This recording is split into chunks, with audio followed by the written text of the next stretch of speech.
Aujourd'hui, il y a des mises à jour importantes en provenance de la Fédération de Russie. Ici, l'Ukraine a poursuivi sa campagne de frappe en profondeur contre les infrastructures énergétiques russes afin de plonger le pays dans l'obscurité. Cependant, désormais, même la météo joue contre les Russes, puisqu'une tempête arctique vient de frapper le réseau électrique russe en même temps que la campagne ukrainienne dans le sud. Une importante panne d'électricité a touché Mourmansk et Severomorsk à la suite d'une violente tempête arctique, révélant la vulnérabilité des infrastructures énergétiques vieillissantes du nord de la Russie. Selon les déclarations officielles des autorités locales, la panne a été causée par l'effondrement de lignes à haute tension alimentant Mourmansk et Severomorsk, qui se seraient effondrées en raison de l'usure aggravée par la tempête. Cette coupure de courant est significative, étant donné que la région abrite la flotte arctique de la Russie, Severomorsk servant de base principale aux forces navales nucléaires du pays. La perte d'électricité et de chauffage a des conséquences directes sur la capacité à soutenir les opérations militaires et à entretenir les actifs navals dans des conditions climatiques extrêmes. La flotte du Nord russe constitue un élément central de la triade nucléaire et de la projection de puissance russe dans l'Arctique, ce qui a d'abord alimenté des rumeurs selon lesquelles l'Ukraine serait à l'origine de l'attaque.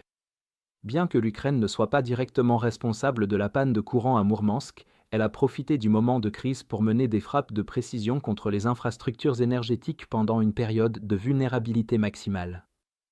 L'Ukraine a frappé des cibles dans les parties de l'Ukraine contrôlées par la Russie ainsi que dans les régions voisines, ce qui aurait pu compenser la perte d'électricité.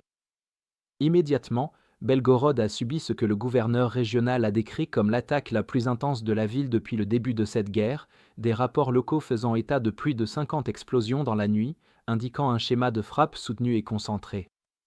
L'attaque aurait endommagé des éléments clés de l'infrastructure énergétique de la ville, notamment la centrale thermique, entraînant des coupures de courant dans plusieurs quartiers. À Taganrog, des explosions ont été signalées après une frappe visant l'infrastructure électrique de la ville, les premières informations faisant état de la destruction d'un transformateur. En conséquence, l'électricité a été temporairement coupée dans plusieurs quartiers de la ville. La centrale thermique d'Orlovskaya à Orel a été touchée après des signalements d'objets aériens à grande vitesse, des drones Peklo de type missile de croisière ukrainien opérant dans la zone. Les autorités régionales ont confirmé des dégâts sur les infrastructures de carburant et d'énergie dans la région d'Orel, laissant une partie de la ville sans électricité ni eau. Dans la partie ouest de Donetsk contrôlée par la Russie, une frappe de HIMARS aurait touché un poste électrique situé dans une zone industrielle. L'attaque a provoqué un incendie dans l'installation et affecté plusieurs sous-stations, entraînant des coupures de courant généralisées et récurrentes dans la région. Les forces ukrainiennes ont également frappé la sous-station électrique de Bokovo-Platov dans la région de Louhansk contrôlée par la Russie, des habitants de Krustalny à proximité ayant signalé une activité de drone lors de l'incident.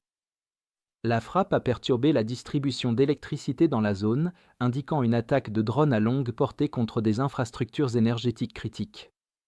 L'ampleur et l'étendue géographique des coupures démontrent l'incapacité de la Russie à protéger ses infrastructures arrières contre une pression coordonnée et multidirectionnelle.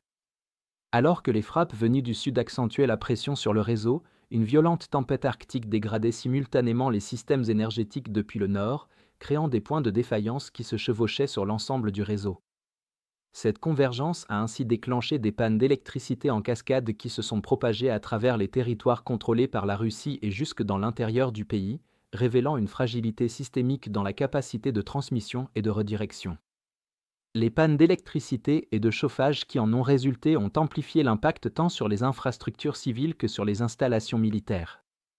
Dans la base des sous-marins nucléaires russes et au sein de la flotte du Nord, où la continuité énergétique est cruciale, des coupures prolongées érodent la préparation opérationnelle, perturbent les cycles logistiques et de maintenance, et limitent les fonctions de commandement et de contrôle dans des centres militaires stratégiques, en particulier dans la région arctique. Ces effets en cascade soulignent que la Russie ne peut pas protéger de manière fiable son arrière contre des chocs synchronisés. Dans l'ensemble, les développements récents dans les régions nord et sud de la Russie illustrent comment la pression environnementale et la pression opérationnelle peuvent converger pour révéler une vulnérabilité systémique. Les conditions météorologiques arctiques extrêmes ont mis à rude épreuve des infrastructures vieillissantes à Mourmansk et Severomorsk, tandis que les frappes ukrainiennes ont accentué ces faiblesses en détournant des équipes de réparation et du matériel déjà rare des opérations de maintenance courantes.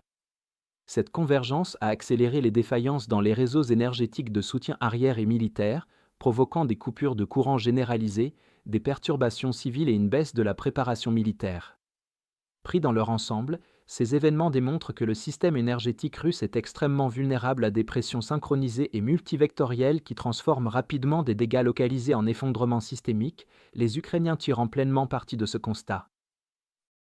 Si vous souhaitez découvrir d'autres développements importants d'aujourd'hui que nous n'avons pas pu aborder dans cette vidéo, n'hésitez pas à consulter notre carte interactive de l'actualité.